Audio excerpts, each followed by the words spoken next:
พระพุทธเจ้าลมเจเนอชิวในโลกในช่างและสามประเภทอังใจ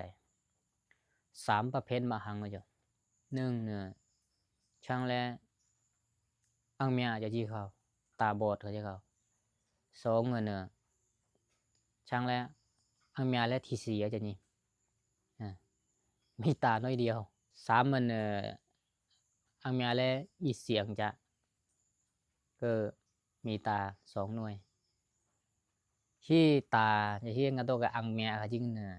เห็นปัญญาซื่อแกอังมิงแกปัญญาเห็นนะอังมิงแกปัญญาจนก็ให้เขาที่หนึ่งหลมบลำยังอาจจะเป็นแบบเนี่ยอังเมียใจในหลมอย่างเงี้ยนะคิวเนี่ยหมายถึงเนี่ย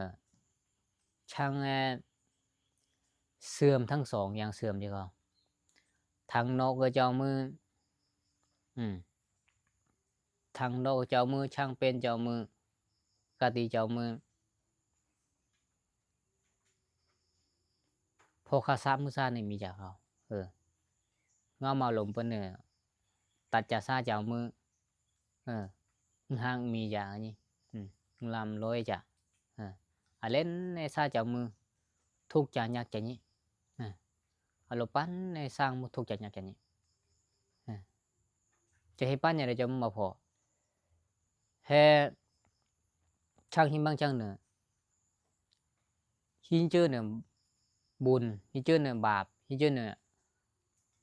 เนื้อเจเนื้อจีหินเจอเนี่ยเงาจีตามาหินเจอเนี่ยเงาจีตาให้เล่นเล่นมาจากยองให้เล่นเล่นมาจากจนกระทั่งเห็นเนี่ย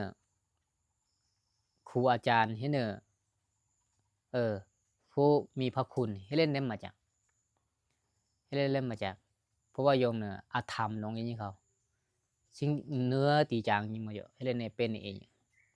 ให้บางปตาเปายงลมเจนเนี่ยอังเมียจะเย่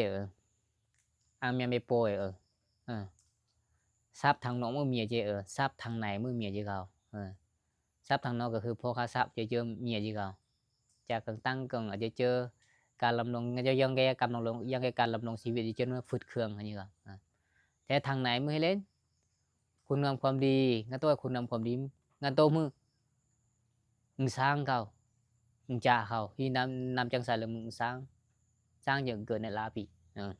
เห็นบ้างปะตาเปายงหลอมเยอะไม่ป่วยเนี่ยตัวที่สองเนี่ยทีนี้อังเมียและที่สี่เยอะอังเมียที่สี่เยอะมากเลยอย่างนั้นเนี่ยจากตั้งก็ซาnhư là ăn kènธุรกิจอาจจะnhư là ăn kènโคผู้เจ็ดจะเจอซาnhư là เก่งนี่โคเล่นเขาบอกว่าผู้มีจะลำโดยลำเมยนะสุกยาไปลำเนี่ยยังซาเคยมีเคยมีล่าเคยมียังลมพื้นถ้ำพื้นยี่เขาให้เล่นลมพื้นถ้ำคือจะมาเจาะธุรกิจอาจจะยังธุรกิจมือไม่อังเมนเน่ให้เล่นเนี่ยอันนี้ซื้อนี่เขาเจริญหุ่งเหืองในนี่เขาแต่บางแลให้เจริญหุ่งเหืองยังอังเมนในเจอมาบางเทื่อยังอาหารเขาอย่างนี้อาหารไก่อย่างนี้เขาอาหารจะจังอย่างนี้อาหารโซกงก็จะจังจริงจะเรียงให้ธุรกิจอย่างนี้อังเมนเดนดีเลจะเขาอาหารคมเฮงก็จังนี้เล่นจะเนื้ออย่างแรกธุรกิจเลยเห็นเลยอย่างแค่เจริญเลยจนยังสุกยาเล่นเป็นเองเขาเห็นบางประเทศบอกยงลมเยอะอังเมียและอังเมียที่เสียเนี่ยอังเมียที่เสียที่มังกันเนี่ยช่างเลยจะเลยเหี่ยวอาหารเนี่ยผู้เจ็ดอาหารแกอังเกิงอาจจะจนเอ็นจังมาจอสตกกันตัวละสุกแก่อย่างนี้เห็นขบวนเนี่ยผู้เราจะลมนี่เนอะงาตัวละเฮียอังเมียที่เสียอังเมียที่เสียเจอแค่เรื่องธรรมะเรื่องอันนี้รักษาศีลให้ทานยงทานละเลยยงทานละที่ย่ำช่างหนังอังหลำย่ำช่างพวกจะเทมังระยงแลความเสื่อยงแกบุญบาปคุณทนอาจจะยงเสือจะที่เจอยงผู้ชายเมียจนเนอเฮียยงไงเนี่ยสุดยอดเลยเฮียแต่บาปบุญคุณโทษแทงกับตัวหูเนี่ยเมียงให้เนี่ยยงลงมาเสือให้เล่นเขาที่เนี่ยเป็นบุญที่เนี่ยเป็นบาปที่ยงเนี่ยสนใจอะไรจุ่มมันเห็นมั่งภาษาเปล่ายงเนี่ยเอ็นจะแล้วผู้ชายนี่เจ๊เอ็นจะแล้วจางตั้งโก้ให้เจ๊ให้เล่นเอ็นจะแล้วให้เอ็นจุ่มมาเจาะที่นี่เอ็นจุ่มเนี่ยเล่นเอ็นเยอะ ngato si e jum ngato mu naloka ka alam bra jo aje mang bata ba jo ngato le chang pen ja nyam lo ana en ja chang ana cái chưa la ngato lang jo ngato cái pen la pi he de chi je mang hu na ni si jo na lo kai nya na ho kai nya le ne he ne en jo men je ma cái muông jo men je ma cái muông nyam ngato phit sin ni ma jo ngato la cái khao nyam ana en ja yang ma he len he mangพุทธเจ้าพุทธอังเมียที่เสียหันนี่เจทางธรรมเชื่อกันอารมณ์อยู่อย่างทางธรรมเชื่อหนึ่งจะละเลยอย่างคนที่สามเนี่ยอีลินประเภทที่สามเนี่ยอย่างอังเมียอีเสียงจะอังเมียอีเสียงย้ำอะไรเลยผู้เศร้ามือเก่งนี่อาจจะเจียงมือเป็นนี่เขาสุกยาเป็นทั้งมือเจียจะลงมือเจียจะสุกยาเลยเป็นลายนี่เลยนี่สุกยามเป็นลายนี้เจเนอเสือนี้บาปบุญคุณโทษเมื่ออังจาในเสือนี้อย่างงาตัวหินจีจะหินจีงาตัวหินจีจะหินเป็นนี่หินจีจะหินเป็นนี่งาตัวหินหนึ่งจีแมงงาตัวหินหนึ่งเอแมงงาตัวหินหนึ่งลาแมงจ้านี่เขาอย่างเงยอย่างให้ในจังอันนี้เขาเมนจะเจออย่างหนึ่งจีผู้เศร้าเมื่ออังเมนเล่นในซานี่ชอบทำในซานี่เขาน่ะเขาจ้าเขาน่ะกองจ้างาตัวอะไรในกองเมียจะมาต้มเห็นราคาก็ต้มเห็นมูนี่ในเอารัดเอาเปรียบว่าจังเขาจะให้ฮดเวลาเขาจะมีอย่างมือบางทีมีอย่างให้ทานกันอย่างนี้ก็รักษาศีลกันอย่างนี้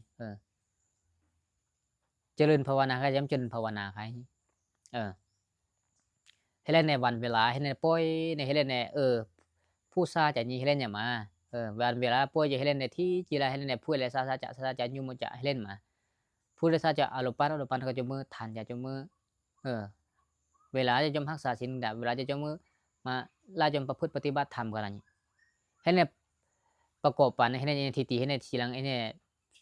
เวลาให้เนี่ยปรับให้เนี่ยสมดุลในลังเป็นอย่างนี้ให้เนี่ยทำมาจากอันนี้ทำมามือจ่านี้ผู้มือซานี้ให้เนี่ยจริงเขาคิดในประวัติเนี่ยพระเจ้าลมจะอันแม้ละอีกสี่อันแม้อีกสี่เขาปัญญาทางโลกไม่มีแจ๊ปัญญาทางธรรมไม่มีแจ๊เห็นปุ่นเนี่ยเห็นบางภาษาเปล่าเนี่ยเลือกเอาอะไรจริงจมจิวอังเมียโปเขาแกเป็นอังเมียช่างอังเมียโปเป็นเขานี่ล่ะมาเนี่ยช่างอังเมียที่เสียเป็นเขาจริงล่ะอะไรนั่นคำช่างอังเมียเมโปจะให้ช่างอังเมียที่เสียอะไรนั่นคำซีเลยจนนั้นนหกกายเนี่ยแต่ช่างอังเมียอีซีเห็นเนอะอะไรนั่นคำซีเลยจนเนี่ยอย่างน้อยๆเนี่ยช่างก็เป็นแล้วนี่อย่างน้อยๆเนี่ยเท่าอันนี้เทวดาก็เป็นอย่างนี้ไปสู่สุคติภูมิเขาเกิดเองนี่เขาเท่าเอาหมอแมงคือว่าก็สารโลกเป็นอสุรกายมันก็เป็นนั่นแหละเนี่ยเพราะยังมาอังเมนเจอได้จีในที่สัจเขาให้มากกว่าแต่เราย้ำอังเมนเสือกับเอนี่